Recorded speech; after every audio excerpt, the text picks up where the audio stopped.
Hey guys, this is Samir for Digit.in, and where I am is at MWC. It's nearly the end of day one. I am exhausted. I cannot feel my legs. It's been a really long day covering all these awesome gadgets for you guys. And I thought what better way to end the day than actually show you guys what's on the show floor. And there are some really interesting things that I had an opportunity to see, but I actually really couldn't probably shoot it or show it to you guys. So for example, let's look out here. This is just a very cool thing of how autonomous cars would work. So if they see an obstacle coming right there, they would stop and keep moving. So something like that. It's kind of really funky to see something like this put out on a show floor, especially at Nokia's booth. Now coming to Nokia, they really did showcase some great stuff. So there's a lot of IoT related things that Nokia is going to be talking about. And Internet of Things is of course the next big deal. 5G, we have Intel and Qualcomm here talking about 5G. 5G is something that may not necessarily be something that we in India care about so much right now, since 4G has just started rolling out.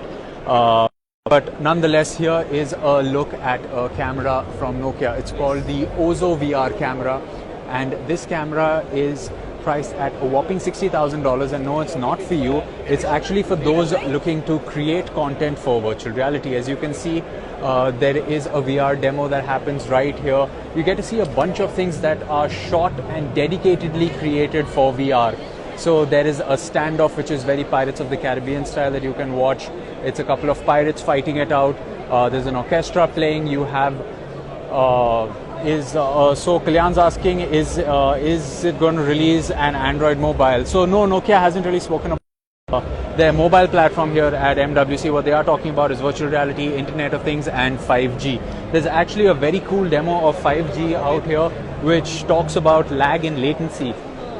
So they want to reduce the latency to about 0.2 ms, and here is a quick look at that. So as see, there's one phone that's actually capturing what's happening, and this will show you what it looks like before 5G and after 5G. So if you have any kind of interaction taking place in front of the camera, you can see the latency and the lag between the pre-5G and content that is on 5G. So there's a ball out here, and we're just going to roll it out, and as you can see, there is a bit of a lag. So essentially there's one phone that's capturing it, and it's showing you what how much latency is going to be there before 5G and after 5G launches.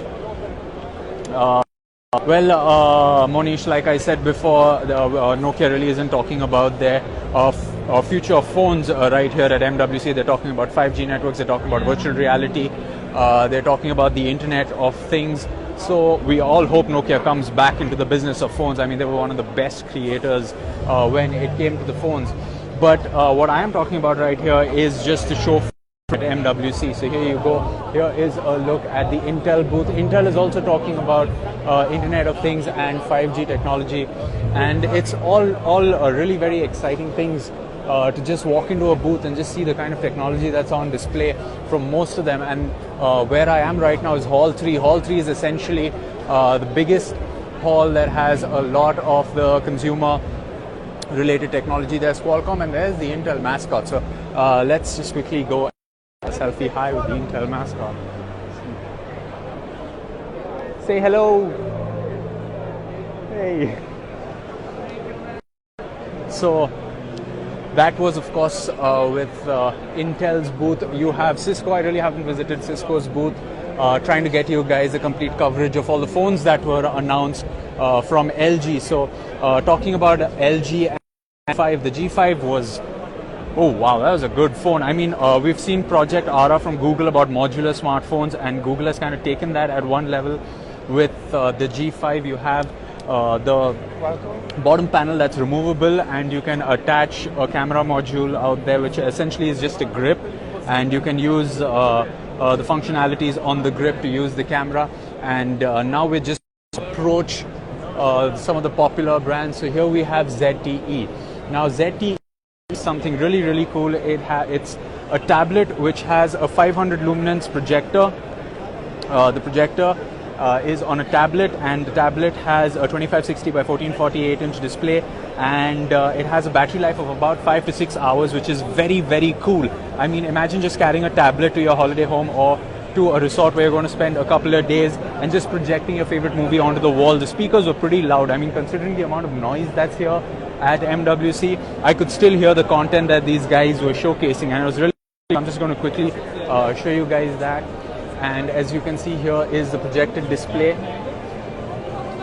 and that is the projector onto the tablet. And if you switch on the tablet, you have a standard Android interface. You have quickly running you guys through the specifications. It has an 8.4 inch display with 2560 by 1440 pixel resolution, 2 4-watt speakers, and 3 GB of RAM, a Qualcomm chipset, and a massive 12,100 mAh battery.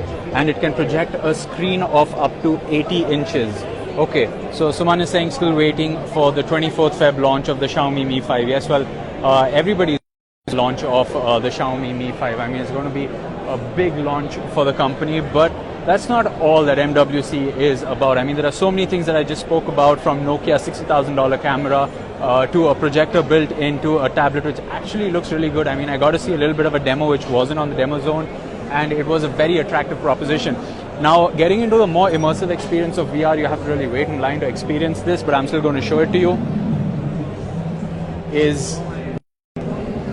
So imagine in the future if you visit a mall and all you have to do is sit in these chairs that move and give you a VR experience. So people out here are wearing virtual reality headsets with headphones, and the chairs out here are going to start moving, and it's kind of a roller coaster ride, be it a horror room ride. We've seen some of these 5D experiences back in India, and they really as immersive as let's say VR has with this. It's actually been a great experience. I experienced the same thing at LG.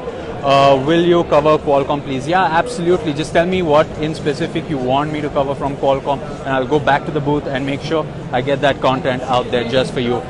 Yes, Ritesh, the minute the Mi 5 is announced out here, we are going to get that for you. And just to show you something else here, this is Huawei's booth. Huawei announced, of course, the Mate Book. Put simply, it looks like the love child of an iPad Pro and the Surface Pro 4.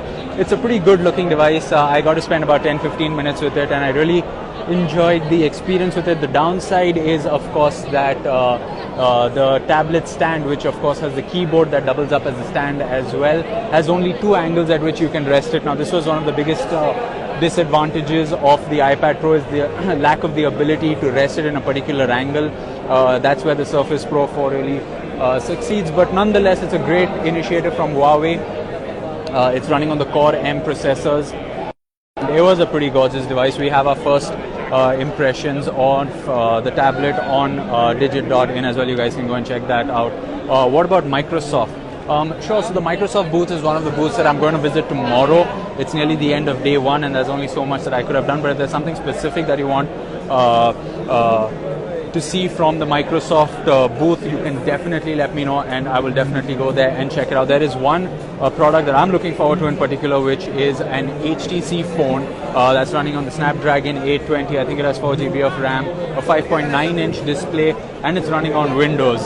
So if Microsoft actually gets that great Windows phone product, it might be revolutionary. It might just bring Windows back on the map as far as the Windows Phone ecosystem is concerned. What else? Okay, so now I'm about to pass the LG booth, and LG is only talking about the G5. Like I told you, it's a great modular smartphone running on Marshmallow. Let's see, for those of you that couldn't catch our coverage throughout the day, we'll get you a quick look at what the smartphone looks like.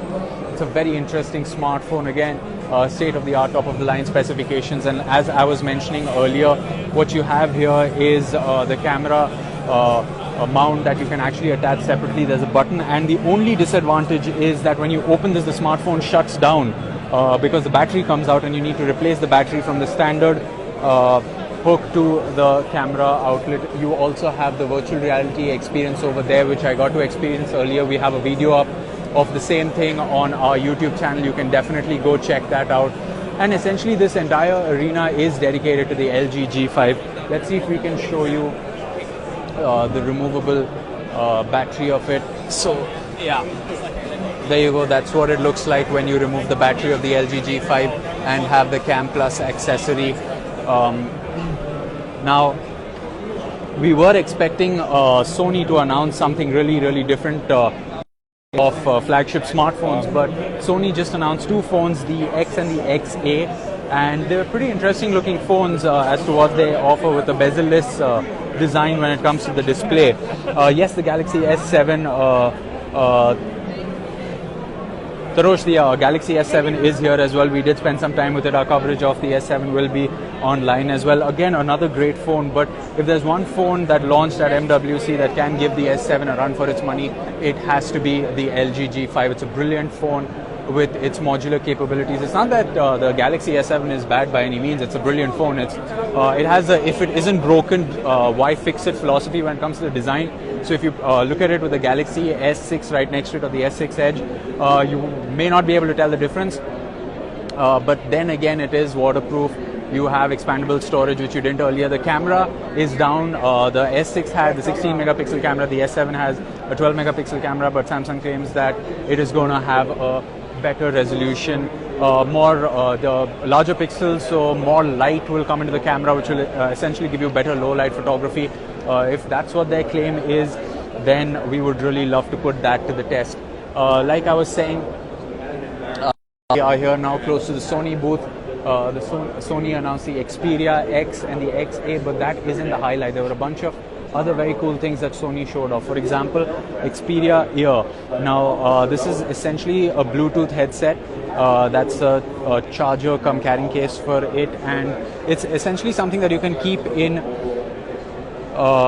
You can just keep it in your ear. Okay, so Rishabh's asking how's the world's first phone with a built-in thermal camera. I actually haven't had the opportunity to go and check that out, but I will. I have another 2 days out here, and I'm going to make the most of it. Now we have the Xperia Eye concept also out here, which is essentially a clip-on camera. You can essentially just clip it on and it'll record. It has, of course, Sony's optics, which means it's going to be great. Now another product which is absolutely cool is the Xperia projector concept. So not only does this project stuff on to a surface, but you can actually interact with it. So you can draw stuff on it, you can move stuff around. It's a very interactive user interface. And of course you have the Xperia agent. I really haven't had the chance to get much information on that, but I think it is a camera that you can control. So that was it from the Sony booth. One of you was asking Microsoft. Well, yes, the Microsoft booth is here.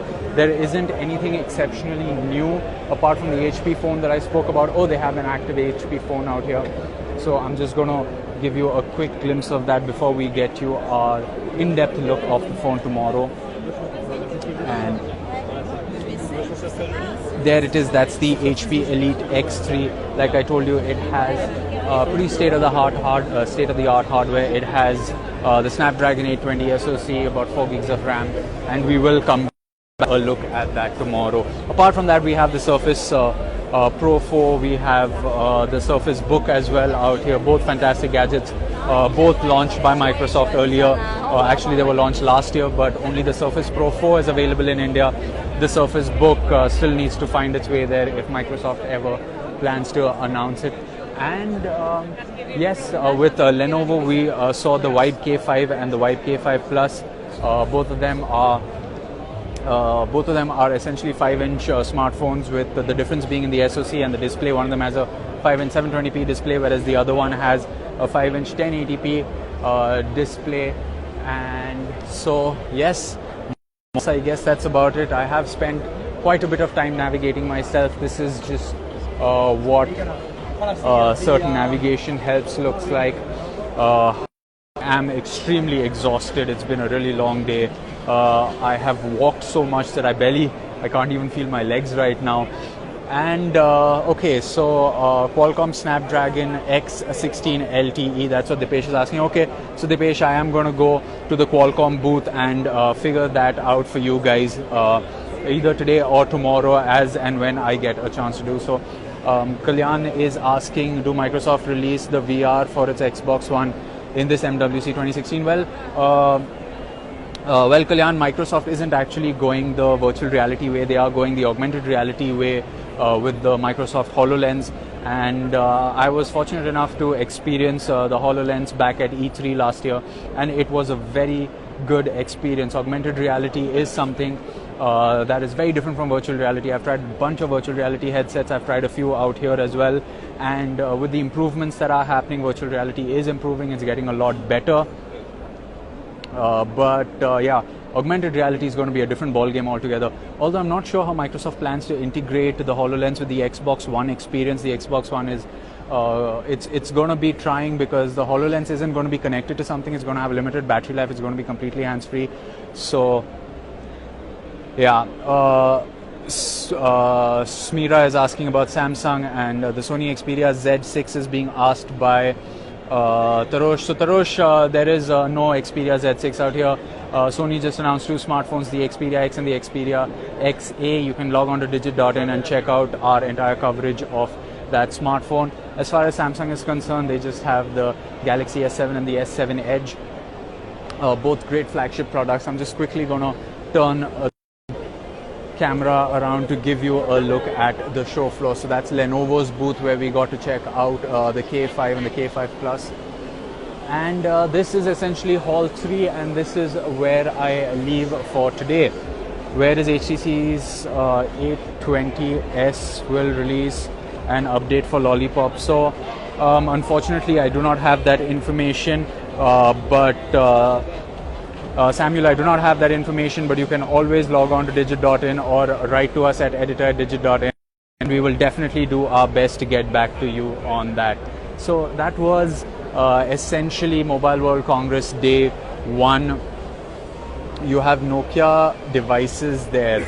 Well, actually they are more related to the Internet of Things and 5G connectivity and virtual reality. No smartphones as such, well, none that I had the opportunity to see. So Adib, no, there are no devices out here. It's Simar. Oh, I'm so sorry guys, I'm trying to navigate myself in this hall at the end of a really long day. I'm really sorry, Simar. Sorry about that, but I hope I answered all your questions. And well, that's it for today. Tomorrow is going to be MWC Day 2, and I'm of course going to do my best to get you the best coverage I can. Until then, stay tuned to digit.in. You can check out our YouTube channel for some cool videos that we've put up from the show floor at MWC. You can check out our Facebook page. We've done a couple of Facebook lives like this one. You can also log on to digit.in/MWC, which is our microsite with all the content dedicated just to the Mobile World Congress. And well, that's it for today. So this is me signing off, and hope to catch you tomorrow. And I will get you a live from a show floor, preferably a different hall and some more content. And this is Samir signing off.